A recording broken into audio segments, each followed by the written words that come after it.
നായകന് വേണ്ടി കാണാൻ തുടങ്ങിയ സീരീസ് അത് എപ്പിസോഡുകൾ കഴിയും തോറും നായികയ്ക്ക് വേണ്ടിയായി മാറിയ സീരീസ്.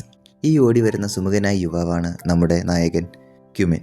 തൻ്റെ ക്രഷ് ഹെയറുന വിദേശത്ത് നിന്നും മടങ്ങി കോളേജിലെത്തിയതായി അറിഞ്ഞ് ഇടക്കാല കാമുകിയെ തേച്ചിട്ടാണ് ഈ ഓട്ടം. എന്നാൽ അവൻ ചെന്നെത്തുന്നത് ജങ്യുനയുടെ മുൻപിലേക്കാണ്.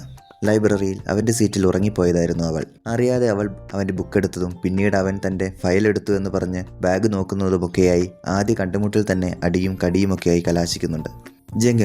ജങ്കുന കോളേജ് സ്റ്റുഡൻ്റ് ഒന്നുമല്ല. ഹൈസ്കൂൾ പഠനം കഴിഞ്ഞ് ഇപ്പോൾ 3 വർഷങ്ങളായി ജോലിക്കായി പഠിക്കുന്നു. അതിനായി ലൈബ്രറിയിൽ വരുന്നുവെന്ന് മാത്രം. അതിനവളെ സഹായിക്കുന്നത് ഹെയറുനയാണ്. അവർ ഒന്നിച്ച് പഠിച്ചവരാണ്, സുഹൃത്തുക്കളാണ്. ഹെയറുനയുടെ സുഹൃത്താണ് ജങ്കുന എന്നറിഞ്ഞ ക്യുമിൻ അവളുമായുള്ള ഫ്രണ്ട്ഷിപ്പിന് ശ്രമിക്കുന്നു. എന്നാൽ അവൾ അവനെ വിരട്ടുക മാത്രമാണ് ചെയ്തത്. ജങ്കുനയ്ക്കൊരു ആഗ്രഹമുണ്ട്. മാതാപിതാക്കളെ ആശ്രയിക്കാതെ ഒറ്റയ്ക്ക് ജീവിക്കണം. അതിനായി അവൾ ജോലിക്കായി ശ്രമിക്കുന്നു. മാതാപിതാക്കൾ അറിയാതെ പാർട്ട് ടൈം ജോലികൾ ചെയ്ത് പണം സമ്പാദിക്കുന്നുമുണ്ട്. കൂടാതെ അവൾ ഒരു റൂഫ് ടോപ്പ് റൂം വാങ്ങിക്കാൻ കുറച്ച് പൈസ ഡെപ്പോസിറ്റ് ചെയ്തിട്ടുമുണ്ട്. താൻ പണിയെടുത്ത കാശിപ്പോൾ നല്ലൊരു തുകയായി. ബാക്കി തുകയടച്ച ആ വീട് സ്വന്തമാക്കുന്ന സന്തോഷത്തിലാണ് അവൾ. എന്നാൽ അവളുടെ സഹോദരൻ പണമെടുത്ത് നാടുവിടുന്നു.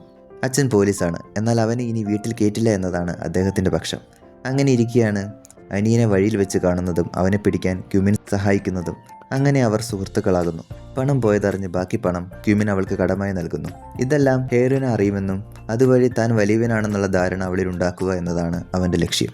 എന്നാൽ തൻ്റെ പ്രണയം തുറന്നു പറഞ്ഞ അവനോട് തനിക്ക് സുഹൃത്തിന് മുകളിൽ നിന്നെ കാണാൻ കഴിയില്ല എന്നതായിരുന്നു ഹെയറുനയുടെ മറുപടി. നിരാശനായ അവന് മറ്റൊരു വെല്ലുവിളിയായി അവൻ്റെ ഡെബിറ്റ് കാർഡ്സും ക്രെഡിറ്റ് കാർഡ്സും എല്ലാം മുത്തശ്ശൻ ബ്ലോക്ക് ചെയ്യുന്നു. സമ്പന്ന കുടുംബത്തിലെ അംഗമാണെങ്കിലും നല്ല ദൂർത്തും ചൂതുകളിയുമൊക്കെ അവൻ്റെ കൈവശമുണ്ടായിരുന്നു. ഇതറിഞ്ഞ് മുത്തശ്ശൻ ഡെബിറ്റ് കാർഡ്സ് ബ്ലോക്ക് ചെയ്യുകയാണ് ഉണ്ടായത്. വലിയ തുക കടക്കാരനായി കടം കൊടുത്തവർ പിന്തുടരാനും തുടങ്ങിയതോടെ വേറെ വഴിയില്ലാതെ അവൻ ജങ്കുനയുടെ അടുത്തേക്ക് റൂഫ് ടോപ്പ് റൂമിലേക്ക് എത്തുകയാണ്. ആദ്യം വിസമ്മതിച്ചെങ്കിലും പിന്നീട് കടക്കാരി ആയതോടുകൂടി അവൾക്കതിന് സമ്മതിക്കേണ്ടതായും വരുന്നു. തുടർന്നുണ്ടാകുന്ന സംഭവ വികാസങ്ങളാണ് കഥ. 16 എപ്പിസോഡുകൾ നീളുന്ന ഒരു കോമഡി റൊമാൻറ്റിക് സീരീസാണ് റൂഫ് ടോപ്പ് റൂം ക്യാറ്റ്.